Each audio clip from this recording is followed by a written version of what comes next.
And hello and welcome back to the Mulligan Stew podcast, working our way towards episode number 300. We know who's going to be the guest on it, but until I get it in a can, can't tell you. But it's coming. The guest on this edition of the Mulligan Stew podcast is Matt from the Matinee. Now, there's two Matts. There's Matt Rose and Matt Layzell. Rose was a no-show. Layzell made it and carried the day, carried the football, did a great job. He was there to talk about the new album from the Matinee called Change of Scene, produced by Steve Dawson here in Vancouver. There's a classic single there called Bad Addiction, which references James Dean in the first couple of bars. There's a beautiful little rocker called Shake It with an upright bass that always gets my attention, with Allison Russell in there. Change of Scene, the title track, is about a drive they took to the Oregon coast, Portland in particular. Their friend Whitney Rose was appearing on stage, and they decided to drive down as a band and spend those 3 days, 3.5, almost 4 days, driving 2 down and 2 back from Vancouver to get to know one another and just talk, just work it all out, not playing, not having to unpack, just to be tourists, and write songs along the way. Notebooks were filled. So, and they released a Christmas song. Wham's George Michael's Last Christmas is out now. That's their third Christmas album. I don't know that we have permission to play it. We'll find out. Here is Matt Layzell fronting, carrying the flag for the Matinee and their next album, Change of Scene. My name is Terry David. Okay. Welcome to Mulligan Stew. My name is Terry David Mulligan. Matt Layzell has joined me, as I promised he would. Matt Rose is, I believe, is on the run from the law and can't be found. He does not have his priorities straight in life, let me tell you. Well, I think right now he's probably ducking. First of all, welcome to the show. Nice to have you here. It's great to be here. Thank you. I have been watching you from afar, and it's time to pay attention to the music. First things first, just tell music fans everywhere who's in this band, and just give us a little thumbnail sketch of each. Yeah, the Matinee has, we're going on 16 years now as 4 original members. So there's Matt Rose, who couldn't make it today. He's guitar, banjo, a bit of mandolin, pedal steel, whatever we task him with. There's Jeff Petrie on rhythm guitar and some solos now as well. Pete Lemon on the drums. So those are the 4 founding members, and we all sing and collaborate. But we're also blessed to have George Cooling on keyboards now for the last 7-8 years, and trading off on bass duties are Marcus Abramczyk and Joseph Lubinsky, who are both nice tremendous bass players. You decided to hook up on this record. Did the songs decide that Steve Dawson was the guy who should be in the studio, or what? Which came first? Steve's somebody who he's always been on our radar, and we had wanted to work with him over the years. And we have a history of working with Steve's as producer. We had Steve Berlin, obviously, on the first record, Steve Bays on the second record, and the third record we drifted off to a Jamie Candelaro, but it was time to return to Steve's. And Steve Dawson, as I say, was one we'd always wanted to work with, and we messaged him and just said, hey, it feels like it's high time we work together. At that point, we didn't have the songs. We just said we want to work together. So he wanted to hear everything we were doing, and we started a Dropbox with all the song ideas and just let him hear those. But he'd already signed on, so at that point he was in. The thing about Steve Dawson is that because he's such a player, he's got a great ear. Yeah. He can get inside the music. He knows when the guitars are working and when they're not. When the composition is there. He's a songwriter. He talks to songwriters on his podcasts, and he has them going through his studio. And he has great connections, la, say, the McCrary sisters. Exactly. Well, he is a player. And so for this, I'm not sure if it's how he always works, but for this, he was very much a band member. Yeah. So he sat in the tracking room with us and just played the songs. And, it was up to us whether we kept everything that he was playing, but a lot of the pedal steel and the slide, the lap steel that you hear, that's all Steve playing on the record What in the did room with what us. did it do to the songs to have that extra guitar in there? I think it gave us a lot of confidence because, I mean, this was the first record we'd done coming out of the pandemic years. So we also had never tracked live, committing to that live recording, doing a take and saying we got it. We'd never done that before. So he gave us that boost of confidence, playing with us and said, okay, there it was, we got it. And we're all looking around saying, are you sure I missed a note there? He says, no, it's fine. It's good. The name of the album is Change of Scene. It's really good. I had only heard, a Bad Addiction when I gave you guys a quote, but I was looking forward to the album thinking, if that's just the tip of the iceberg, this is going to be fantastic. And it was. Appreciate that. It's just that, thank you. It's just that Change of Scene also applies to the band that you are. Sometimes you lean country. Sometimes you lean Tom Petty. Sometimes you're the Almonds. Sometimes Black Crowes, which is what I hear. Yeah. The harmonies are very unique. I just like the mix. But somewhere along the way, have you had a discussion between the band saying, "Well, who do we want to be? Who exactly?"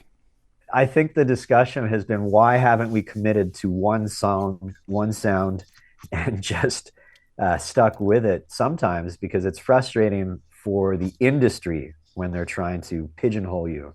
And we've walked so many lines, but truthfully, I think, we grew up, I grew up certainly, my parents every Sunday, it was put on a vinyl record and listen to that record. Yeah. And then the next weekend it would be a different record. And all of us had such varied influences. We're a product of that.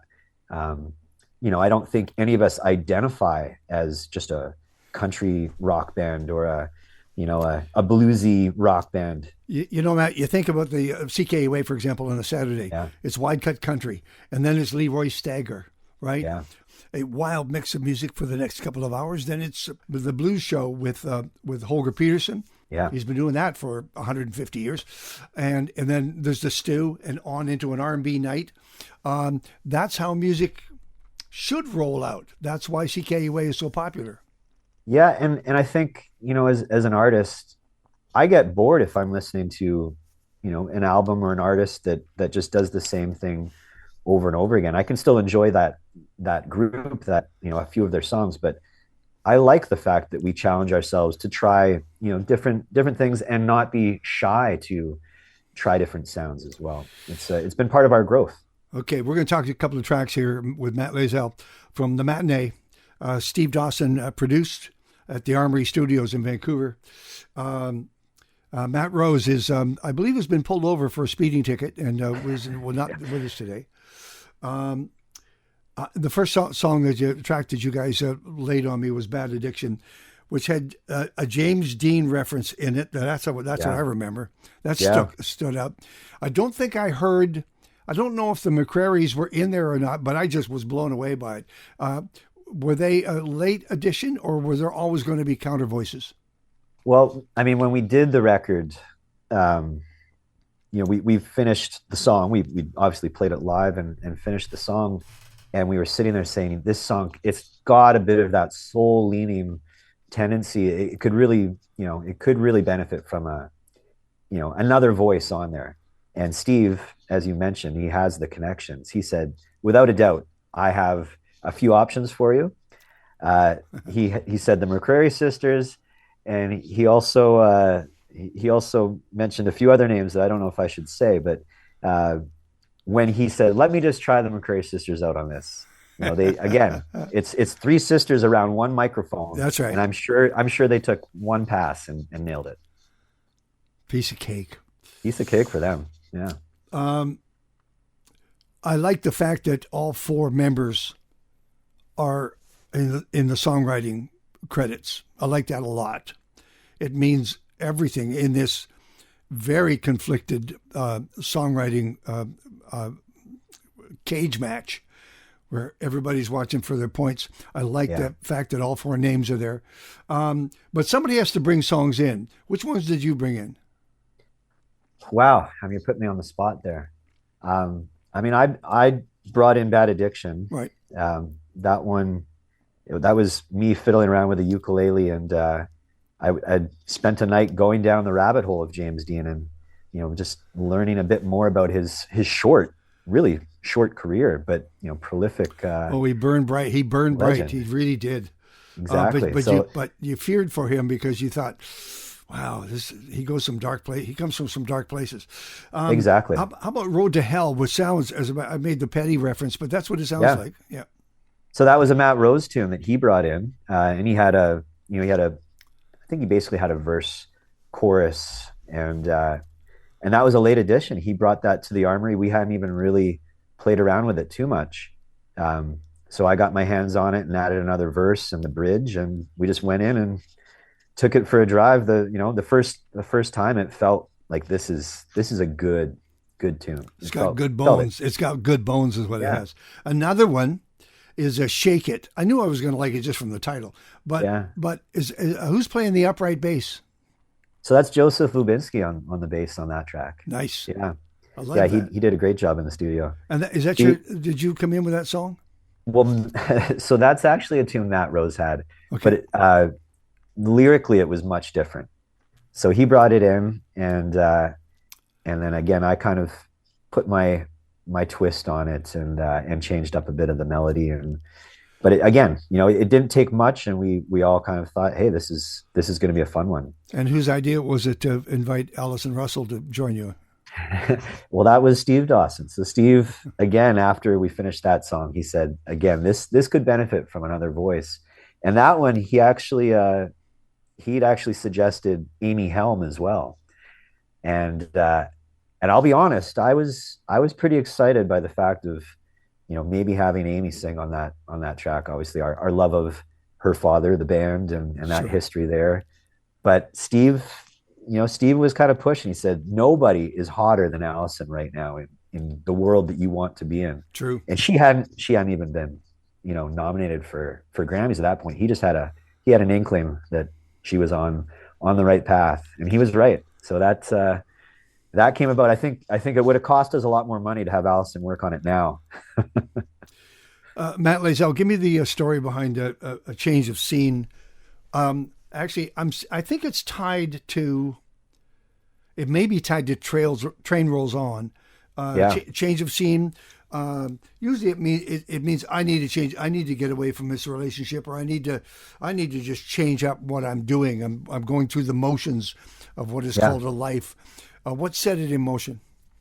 Well, with that song in particular, we as a band, we've been a band for 16 years. So that's, if we were to tally the amount of hours we've spent in a van together, just driving, staring out a window, and you go so many places, but you're not really a tourist. You're on a tight schedule, and you get to a venue, you load in, you play. By the time you get to the hotel, you just want to sleep, and then it's an early morning out. Yeah, You don't really yes, see you were in places. Seattle for about 16 hours, and then you're not. Yeah, Right. yeah. So, that was that. I would think we were feeling a little stagnant. We've spent all this time together, but we haven't really done things together apart from play the shows, which we love. But you have to remember, we grew up together. We've been friends for a long time, and that dynamic of the friendship had changed over the years to become a bit more business-like, a bit more routine with the band. So we had the idea one day, let's get in the van and just go on a road trip. We haven't just hung out as friends and remembered what that feeling is like to go somewhere new and explore without the purpose being a show at 9 o'clock, 10 o'clock at night. Yeah. So that's what we did. We hopped in the van, and the only thing we had planned was a friend of ours from Toronto, Whitney Rose, a great artist. She had a show in Portland, so we wanted to make her show. But apart from that, we planned nothing. We didn't even Yeah. book a hotel room. That was a good reason to go. It was a great reason to go, but the purpose was to go and just have a bit of a ramble together. Did the song write itself during or after or what? Yeah, so we took along a notebook, a okay. collective notepad, and anything we saw along the way, anything was fair game. Just write it down. You don't know how it might speak to you later on. And so we did the road trip. We spent about 4 days down in Oregon, did the sand dunes, hopping along the coast there. Beautiful, beautiful drive. And then the book, sat there for a few weeks, and then I started going through that collection of notes and anecdotes and names of people we met, and kind of put it together as a story of this trip. Yeah, it's very literal. A lot of the lyrics in that song. It's a good track. It's a good song. That's what we needed. We needed a change of scene to remember that it's fun. It's fun, this life. And is Train Rolls On connected to? Yeah, I mean, I'd say it is, because that idea that we still love being in the van and Sure. going show to show came out of that. Come on. Yeah, we nobody can understand this life. Nobody can No. understand the life, the smells, the Yeah. the personal social habits. You can't. You have to be very forgiving of you, and it tests your friendship. It really does, but the train rolls on because we have that calling to keep at it. Why Sure. does it keep rolling on? What is it that keeps you guys together? I think it's because we feel most at home in that van on that stage, and I'm sure a lot of bands that have been at it as long as we have, they get to a point where they either say it's not fun anymore, or you know what, we still feel something magical when we do this. Okay, when you stand back and listen to these songs and you go, why is this band not even bigger than they are? I asked that question. No, Yeah. I'm saying, what Yeah. do they have to do? What base do they have to touch that they haven't already touched? It's funny because before the record came out, I started playing the songs and the album specifically for a few close friends to get their reaction. And a lot of them really thought, hey, this is your best work. Like, we're excited for you. And then inevitably that topic came up. And one of our friends, he's known us since the early Gastown days. His answer is that we've never been hardcore drug addicts who didn't have, the ultimatum of, I either make this or, I'm going to combust. So we all kind of came from stable families. We all, had jobs that kept a roof over our head. We didn't have any, vices to the extent that it wasn't an option. Are you saying, Matt, the curse of being normal? Maybe it's the curse of being normal. No. I mean, a lot of people in our families and our friends would venture to say we're not normal. Yeah, that's right. Normal enough that we can have a regular life. Yeah, It's very true. No, it's very true. You write about being on the road and being away from home, and the song becomes something you sing on stage. You're thousands of miles from home, and you're singing about home. So, I mean, it's a strange and wonderful way to make a living and a career and make your dreams come true. It is. And you know what? I think if the only reason we'd been doing it was because we wanted to get, a certain level of fame, then it just wouldn't have worked out. I think the reason we're still able to make music that we do is because we're doing it because we love it. That's why. Cut to Pieces. Yeah. There's something about the construction of the song. Did it come in fully formed, or was it formed like a puzzle? Yeah, that's actually the anomaly on this record. That song has been floating around in our minds for years. We actually first wrote a version of that song in 2015, I think, and never recorded it. But we took it on the road. We played it a bunch on tour, but it didn't feel right. And inevitably, when a song doesn't feel right, it kind of falls off your radar. You stop playing it. I'd forgotten about it, and we were putting together the songs for the record, and we felt there were a few holes. We needed a few more upbeat kind of grooving songs for this record. And it was Matt Rose. He was just digging through. I'm sure he's got a folder of old demos somewhere, and he found a version of it. And he said, "Hey, do you remember that song? I think there was something there." And so he asked if I wanted to hear it, and I did, but I absolutely didn't want to hear the vocal because I wanted to approach it from where we are in life now. So he sent me an instrumental of that, and right away, just a bed track. Just the bed track, Wow. yeah. And right away I listened to that, and I could remember the title, and that was it. And so I took a new stab at it, and it came together real quick. And I think it was just because we were already in that creative space with the album, so that song just fell into place. But the kernel of inspiration for it was years in the making, for sure.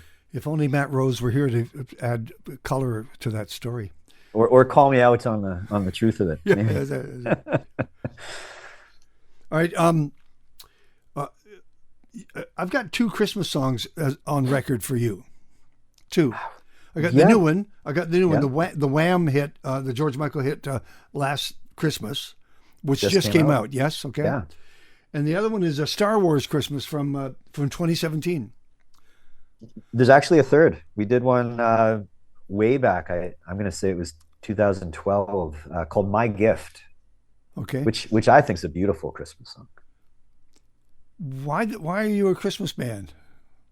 and why wouldn't you do a Christmas album or an EP?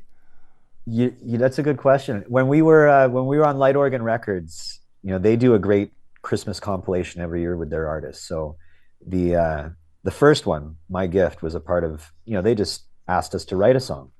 And so we did. That was our first attempt at writing a Christmas theme song. But then we never reapproached that. If you get it right, it's pretty lucrative. Well, every Terry, year. I mean, when we wrote Star Wars Christmas, we thought, what could be more commercial than combining Star Wars and Christmas? To me, I thought that song was going to be the one that put us on the map. Where are you going to be come Christmas time? I'm going to be up Sunshine Coast. This year we're going to spend it with my family up in Powell River. Well, they're north of Powell River, near Lund. Wow. So we'll be up in Desolation Sound Christmas this year, which is where the band formed. We our first songwriting trip was right there on my parents' property. So, yeah. You could have been working in the pulp mill. Okay. Yeah, could have been. Damn. Yourself, where will you be? Oh, I'm right here. Right here. Yeah. Right here. Yeah. What does 2024 look like? Do you know? What wishes and dreams?